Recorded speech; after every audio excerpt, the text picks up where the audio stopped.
ਦੇਣ ਵਾਲਿਆਂ 'ਚੋਂ ਤੇ ਤੁਹਾਡਾ ਤੇ ਉਧਰ ਨਹੀਂ ਆ ਸਕਦਾ ਨਾ ਲੈਵਲ। ਤੇ ਉਹ ਅੱਲਾ ਨੇ ਤੁਹਾਨੂੰ ਸ਼ੁਰੂ ਤੋਂ ਜਿਸ ਤਰ੍ਹਾਂ ਜਵਾਨ ਹੋਏ ਪਲੇ ਖੇਡੇ ਆਪਣੇ ਵੱਡਿਆਂ ਨੂੰ ਇੰਝ ਦਿੰਦਿਆਂ ਹੀ ਵੇਖਿਆ, ਤੇ ਜਿਹੜਾ ਹੱਥ ਇੰਝ ਵਾਲਾ ਹੁੰਦਾ ਉਹ ਆਖਰ ਤੱਕ ਇੰਝ ਹੀ ਰਹਿੰਦਾ ਹੈ।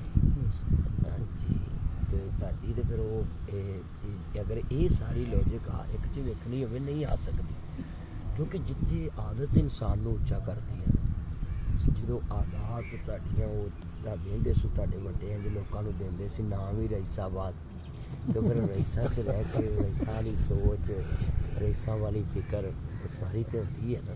ਉਹ ਅੱਲਾ ਨੇ ਤੁਹਾਨੂੰ ਇਹਦੇ ਕੰਮ 'ਚ ਤੋਰਿਆ, तो फिर तबलीगी जमात च तोड़ता, वो भी इंज वाली नहीं हैगी, वो भी इंज वाली भाई खाओ भाई बैठो भाई पियो भाई हैं, उधर भी आगे आगे चीज़ें करते हैं।